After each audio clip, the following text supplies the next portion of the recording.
स्वागत है दोस्तों आप लोग का एडू क्लासेस में। आज हम लोग चर्चा करेंगे अध्याय 7 के बारे में, जिस चैप्टर का नाम है पौधों को जानिए।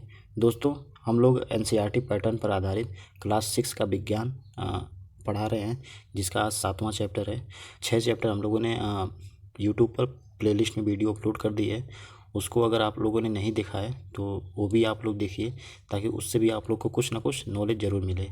तो देखिए दोस्तों, ये जो चैप्टर है ये पूरा पौधों पर बेस है। ठीक है, पौधों के बारे में अच्छी तरीके से हम लोग जानेंगे कि पौधे क्या होते हैं। ठीक है, एकदम डिटेल में चर्चा करेंगे और मैं सरल से सरल भाषा में आपको बताने का प्रयास करूँगा, ताकि आपको अच्छी तरीके से समझ में आ जाए।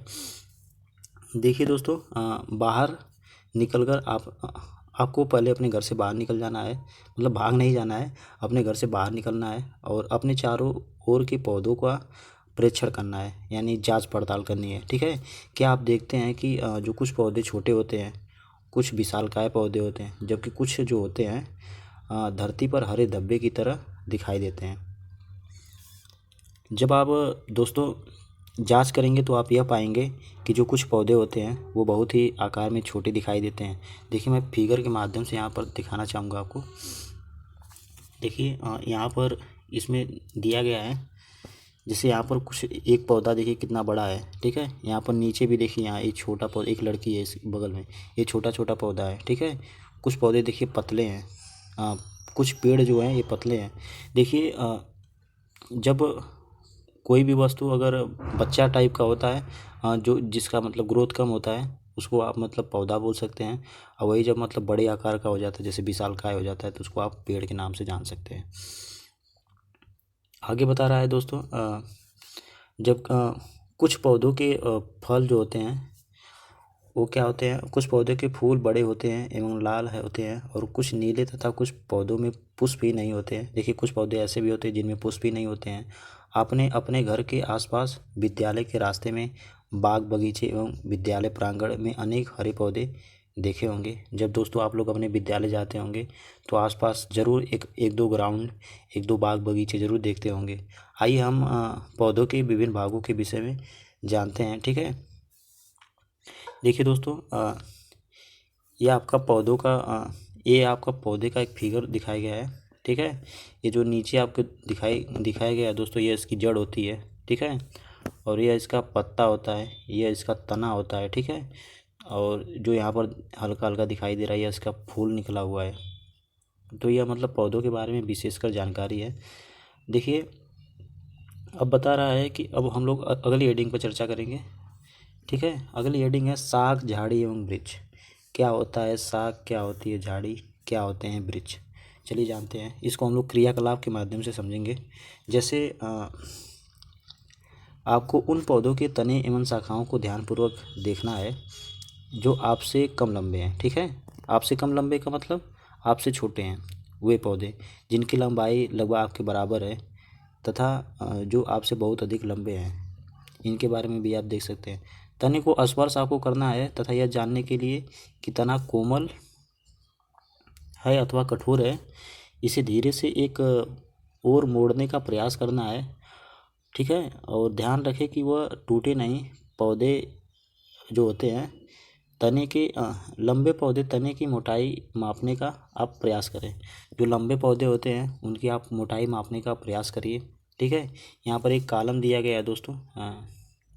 कॉलम में यह बताया गया है, चलिए अभी हम जानेंगे। कॉलम में 7.1 का कॉलम है, सारणी 7.1। इसमें बता रहा है कि पौधे के संवर्ग। ठीक है, यहाँ पर अभी मैं इसको थोड़ा दिखाता हूँ। यहाँ पर दिया पहले हेडिंग में, पहले लाइनिंग में यहाँ पर दिया है पौधों के नाम बताया है, जैसे टमाटर, आम, नींबू। ठीक है, दूसरे कॉलम में उसकी ऊंचाई बताया है। तो टमाटर छोटा होता है, आम बहुत बड़ा होता है, नींबू थोड़ा लंबा ही होता है। ठीक, इसमें अगला बताया हरा में यह हरा होता है। ठीक है, और कोमल में टमाटर कोमल भी होता है, जबकि और सब कोमल नहीं होते हैं। अब उसके बाद बताया है मोटा में, तो जो आम होता है यह काफ़ी मोटा होता है। कठोर में आम ही कठोर होता है, और नींबू भी हल्का मुल्का थोड़ा सा कठोर होता है, जबकि टमाटर बहुत ही नरम होता है। ठीक है, इसी प्रकार से आगे कॉलम 3 में बताया गया है शाखाएं कहाँ से निकलती हैं। तने के आधार से देखिए इसमें केवल नींबू में दिखाया गया है, और तने के ऊपर से तो इसमें आम में दिखाया गया है, ठीक है। और कॉलम 4 में बताया गया है कि पौधे का संवर्ग में शाख जो है, टमाटर का शाख हो सकता है, शाख की तरह दिखाई देता है। आम जो है एक वृक्ष है, और जो आपका नींबू एक झाड़ी की तरह माना जाता है, ठीक है। तो मैं इसको थोड़ा सा बड़ा करके एक एक करके दिखा दे रहा हूँ ताकि आप लोग को अच्छी तरीके से समझ जाए, ठीक है। जैसे देखिए यहाँ पर पौधों के नाम, ठीक है। इसके बाद कॉलम की ऊंचाई, फिर कॉलम 2 में दिया है क्या क्या, हरा, कोमल, मोटा, कठोर। इसमें देखिए हाँ हाँ नहीं नहीं में दिया गया है। इसी प्रकार आप लोग एक दो और अपने से इसके नीचे लिखिएगा। और बताया गया है देखिए कॉलम 3 में इस तरीके से दिखाया गया है, ठीक है। तने के आधार से, तने के ऊपर से, पौधे का संवर, शाख, वृक्ष, झाड़ी, ठीक है। जो नींबू होता है वो झाड़ी का आकार का है, ठीक है। चलिए जानते हैं आगे क्या बता रहा है।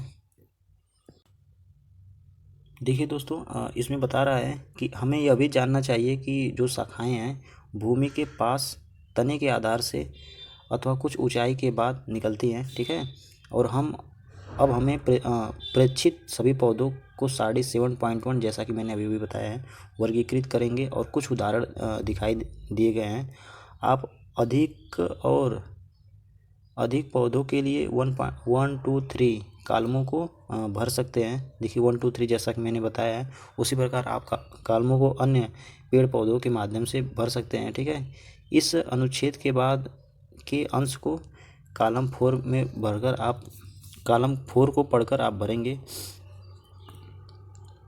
आगे बताया गया है दोस्तों, इन लक्षणों के आधार पर हम अधिकांश पौधों को संवर्ग के रूप में वर्गीकृत कर सकते हैं। ये वर्ग जो होते हैं शाख, झाड़ी एवं वृक्ष, इन्हें चित्र 7.3 में दर्शाया गया है, ठीक है।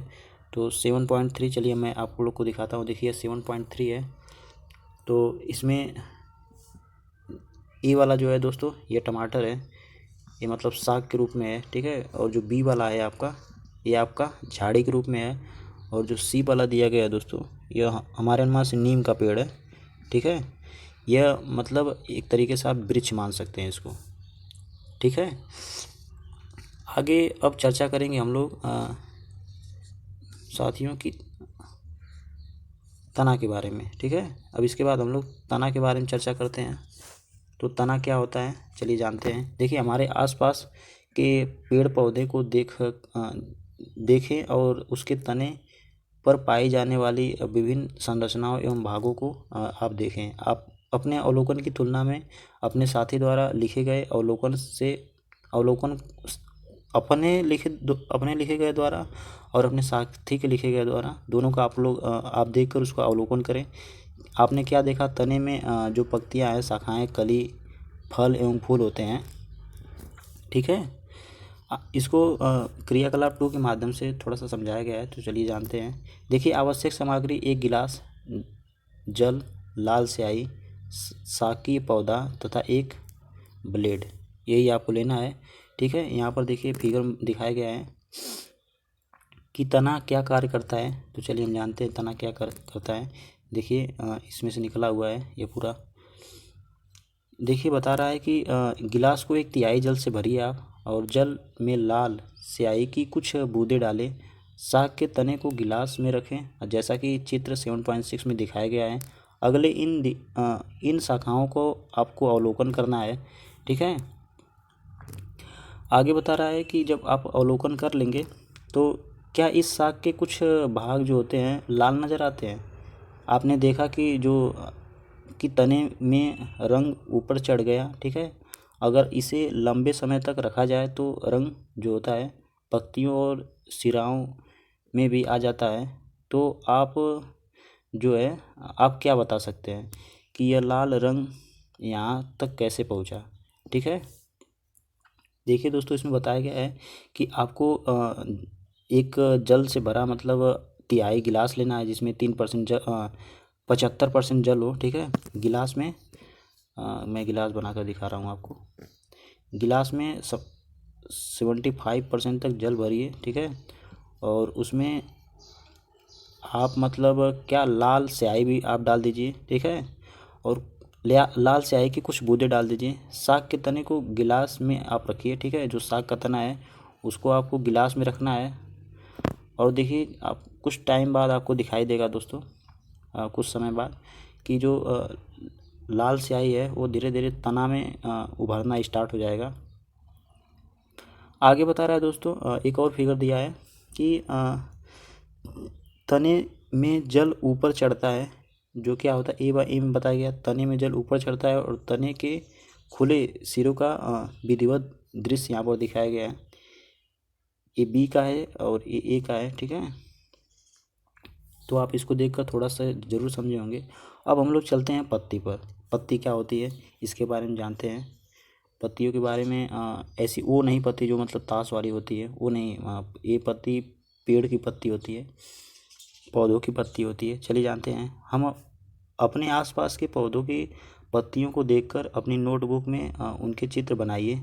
क्या इन सभी की आकृतियों, आकार एवं रंग एक जैसे होते हैं? यह तने से किस प्रकार जुड़ी होती है? पत्तियों का वह भाग जिसके द्वारा वह तने से जुड़ी होती है पड़ पड़वृंत कहलाती है, ठीक है। देखिए दोस्तों, पत्तियों का वह भाग जो तने से जुड़ा होता है पड़वृंत कहलाता है। और पत्तियों के चपेट हरे भाग को फलक कहते हैं, ठीक है। आपको बता रहा है कि क्या आप अपने आसपास के पौधों की पत्तियों में इन भागों की पहचान कर सकते हैं? क्या सभी पत्तियां पड़वृंत होती हैं? हाँ, लगभग सभी होती हैं। अब देखिए, मैं एक पत्ती के बारे में डिटेल में बताऊंगा आपको, इसमें क्या क्या हो सकते हैं। देखिए जो ये पत्ती है, ठीक है, इसमें जो ये वाला भाग है उसको क्या बोलते हैं? पड़वृंत बोलते हैं, ठीक है, पड़वृंत बोलते हैं। और जो ये वाला भाग दिखाया गया है दोस्तों, जो डंठल वाला भाग दिखाया गया है, इसको आप तना बोल सकते हैं, ठीक है। और जो ये वाला भाग होता है दोस्तों, जो इसके ऊपर ऊपर का भाग होता है, ठीक है, इसको आप पटल बोल सकते हैं। तो पत्तियों के बारे में खूब अच्छी तरीके से आप समझें। आशा करते हैं आप कोई भी पूछेगा तो आप लोग अच्छी तरीके से बता सकते हैं, ठीक है। इसी प्रकार क्रियाकलाप 3 दिया है और क्रियाकलाप 4 दिया है, इसको आप लोग खूब अच्छी तरीके से पढ़ेंगे, ठीक है। आगे बता रहा है क्रियाकलाप 5 भी आप लोग थोड़ा सा पढ़ लेंगे, ठीक है। इसके बाद हम लोग चर्चा करते हैं जड़ के बारे में। देखिए जड़ क्या होता है, चलिए जानते हैं। देखिए चित्र 7.13 को ध्यानपूर्वक आपको देखना है। पहेली और बूझों में कौन से अपने पौधों को ठीक प्रकार से जल दे रहा है, ठीक है। तो पहेली जो है 7.13 में आपको खूब अच्छी तरीके से देखकर यह समझना है। जैसे यहाँ पर दिखाया गया है, देखिए यहाँ पर एक छोटा सा बालक है, इसमें पानी दे रहा है, ठीक है। और यहाँ पर एक लड़की है, ये इसमें पानी दे रही है। पौधों को जल देना, ठीक है।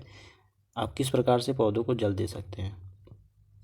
बताया गया है कि पौधों का कौन सा भाग जो है वो मिट्टी के अंदर है। आइए निम्न क्रियाकलापों के द्वारा पौधों के इस भाग के बारे में अधिक से अधिक जानकारियाँ प्राप्त करते हैं, ठीक। अब क्रियाकलाप 6 को हम लोग पढ़ेंगे, क्या है क्रियाकलाप 6 में, ठीक। मैं सारे क्रियाकलाप तो नहीं पढ़ूंगा, लेकिन कुछ क्रियाकलाप पढ़ूंगा जो थोड़ा सा इम्पोर्टेंट है। आवश्यक सामग्री 2 गमले, कुछ मिट्टी, खुरपी, ब्लेड अथवा कैंची एवं जल जो है।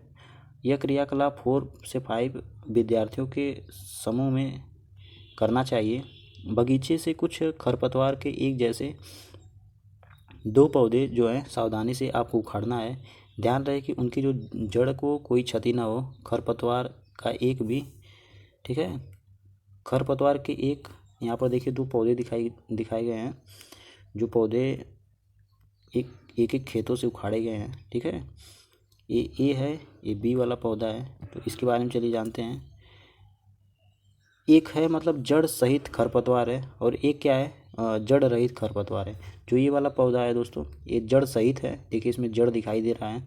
और जो दूसरा वाला पौधा है उसको बीच से ही काट दिया गया है, इसमें जड़ है ही नहीं। देखिए क्या होता है इसमें। देखिए इसमें बता रहा है कि पौधे को एक गमले में मिट्टी डालकर लगा दीजिए। चित्र 7.14, दूसरे पौधों की जड़ों को काट दीजिए, अब दूसरे गमले में लगा दीजिए। एक बता रहा है, एक आपको मतलब जड़ सहित लगाना है, एक बिना जड़ के लगाना है, ठीक है। इसे नियमित रूप से जल दीजिए, दोनों को समान रूप से आप जल दीजिए, ठीक है। 1 सप्ताह पश्चात इनका आपको परीक्षण करना है, क्या दोनों पौधे स्वस्थ हैं। ठीक है, दोनों पौधे जो होते हैं, दोनों पौधों में नियमित रूप से जल दिया गया, परंतु एक की जड़ नहीं थी। क्या आप इस क्रियाकलाप से जड़ के एक महत्वपूर्ण कार्य के विषय में जान पाते हैं। जो दोस्तों जिसमें जड़ नहीं होगा वह सूखने लगेगा, और जिसमें जड़ होगा वह धीरे धीरे मतलब पकड़कर ग्रोथ करने लगेगा। ठीक है, जड़ पर एक अन्य कार्य जानने के लिए आइए क्रियाकलाप 7 के बारे में जानते हैं। तो क्रियाकलाप 7 के बारे में चलिए हम लोग जानते हैं। इसमें दिया गया है दोस्तों, आवश्यक सामग्री मक्का और चने के बीज, रुई, कटोरी तथा जल। इतना लेना है आपको, मक्का और चने के बीज, रुई, कटोरी, जल। ठीक है, 2 कटोरियाँ आपको लेनी है। इनमें भीगी हुई रुई रखना है, और 1 कटोरी के चने को 3 से 4 बीज और दूसरी में मक्का के दाने रखने हैं। ठीक है, जल डालकर रुई को हमेशा नम रखना है जब तक कि जो बीज है वो अंकुरित होकर नवोद्भिद नहीं हो जाता है। 1 सप्ताह बाद उन्हें खींचकर रुई से बाहर निकालना है आपको, और बाहर निकालने का प्रयास करना है। क्या नवोद्भिद सरलता से रुई से बाहर खींच आता है, क्यों। देखिए आगे बता रहा है कि क्रियाकलाप 6 में हमने देखा कि हम पौधों को भूमि से खींचकर आसानी से नहीं निकाल पाते। ठीक है, उन्हें मिट्टी खोदकर निकालना पड़ता है। ठीक है, जड़ें पौधों को मिट्टी से मजबूती से जमाए जकड़े हुए रहती हैं। ठीक है, यहाँ पर जो फिगर दिखाया गया है दोस्तों, ये देखिए चना है। ठीक है, इसमें देखिए हल्का हल्का से ये निकल रहा है, ये तना है दोस्तों, निकल रहा है धीरे धीरे, रुई पर नवोद्भिद। ठीक, आगे बता रहा है। ठीक है, कि इन्हें मिट्टी के पौधों का स्थिरांक कहा जाता है। ठीक है, आपने देखा कि तने एवं पत्तियां विभिन्न प्रकार की होती हैं, क्या जड़ों से भी विविधता दिखाई देती है। आइए इसका पता लगाते हैं। देखिए दोस्तों, क्रियाकलाप 8 में हम लोग इसका पता लगाएंगे। इसमें बता रहा है कि 7.16, 7.16 का ए और 16 का बी आपको ध्यान से देखना है और ध्यानपूर्वक इसका परीक्षण करना है। अब चने के पौधों की जड़ों को देखना है। ठीक है, क्या यह जो है 7.16 एक के समान दिखती है, अथवा चित्र 7.6 बी की तरह। मक्का के पौधों की जो जड़ें होती हैं कैसी हैं, जड़ों की आकृति के चित्र के साथ मिलान करना है।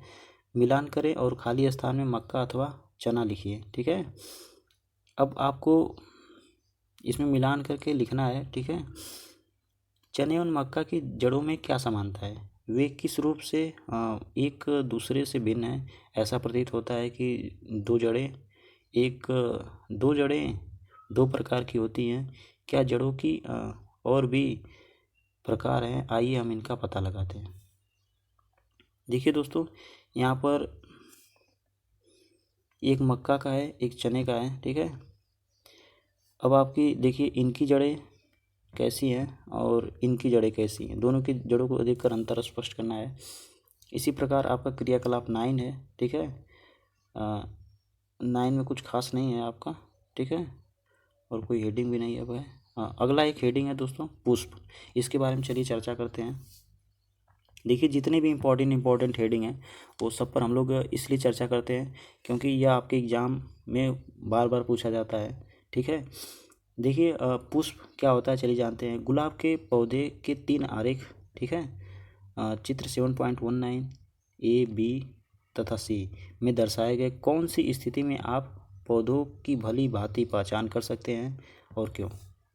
ठीक है, तो जो चित्र 7.1 में पुष्प को रंगने के लिए आपने किस रंगों का प्रयोग किया था, क्या सभी पुष्प रंग बिरंगे हैं, तो मैं आपको दिखा देना चाहता हूँ। 7.19 में एक प्रकार का देखिए तना है। ठीक है, इसमें देखिए खूब पत्तियाँ निकल रही हैं, फिर अब इसमें खूब पत्तियाँ भी निकल रही, फूल भी निकल रहा है। तो पहला एक गुलाब का एक तरीके से मानिए तना है, पत्ती विहीन शाखा। ठीक है, फिर पत्ती सहित शाखा हो गई इसकी, फिर पत्ती और पुष्प सहित शाखा तीसरे वाले में है, यानी सी वाले में। ठीक है, आगे बता रहा है कि क्या आपने घास, गेहूँ, मक्का, आम अथवा अमरूद के जो पुष्प हैं पुष्प देखे हैं? क्या वे चटकीले हैं? आइए हम कुछ पुष्पों का अध्ययन करते हैं।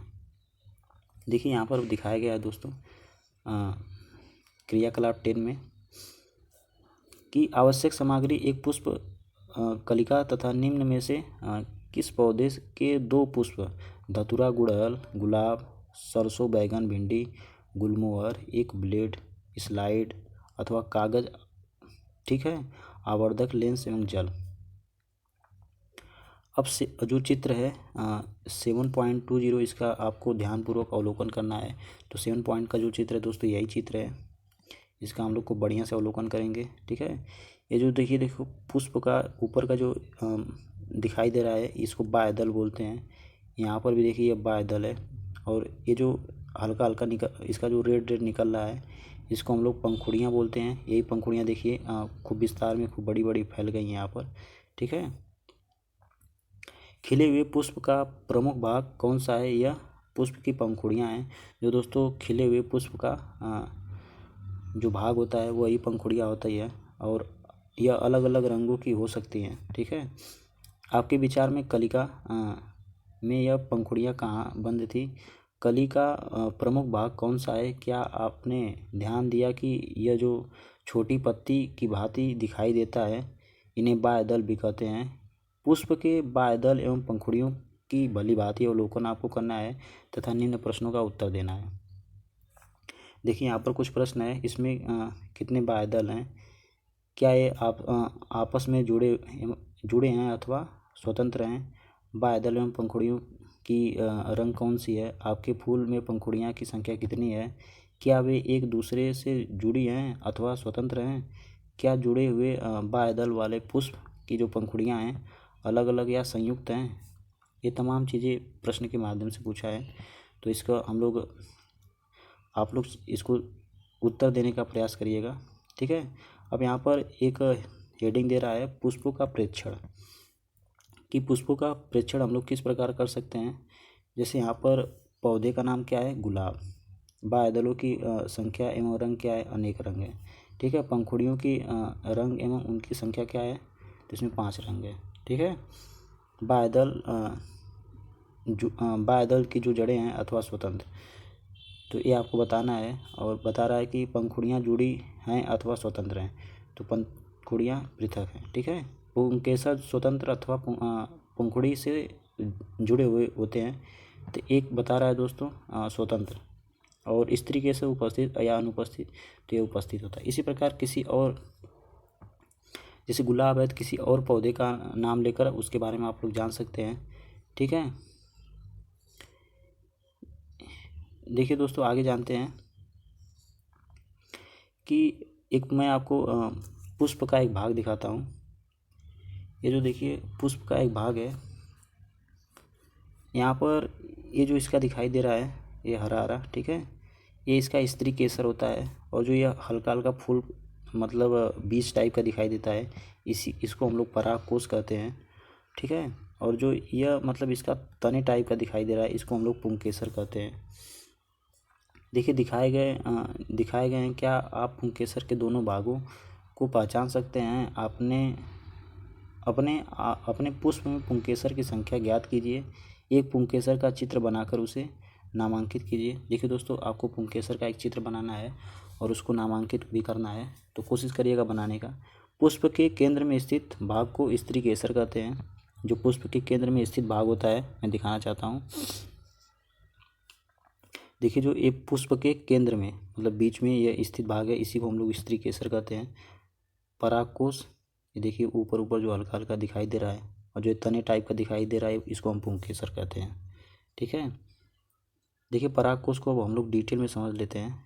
देखिए ये जो ऊपर का दिखाई दे रहा है ये हल्का हल्का, ठीक है, यही परागकोश होता है। और तंतु क्या होता है? जो ये मतलब इसकी जो तना होता है इसी को हम लोग तंतु के नाम से देते हैं। यह पुंकेसर के भाग हैं, ठीक है। आगे आपका बता रहा है कि स्त्री केसर के भाग में मैं थोड़ा सा चर्चा कर देना चाहता हूँ। स्त्री केसर का भाग देखिए ये जो अंडाशय है इसका जैसे फूल होता होगा तो बीच में आप लोग ऐसे इस टाइप का देखते होंगे, ठीक है। तो यह इसका अंडाशय होता है और जो जब आप उसके थोड़ा सा ऊपर जाएंगे तो एक वर्तिका होता है, यहाँ पर दिखाया गया है। उसके जब एकदम लास्ट में सबसे ऊपर जाएंगे तो ये वर्तिकाग्र होता है, ये स्त्री केसर का भाग है। पुष्प के स्त्री केसर का स्वच्छ नामांकित चित्र यह दिया गया है। और बता रहा है दोस्तों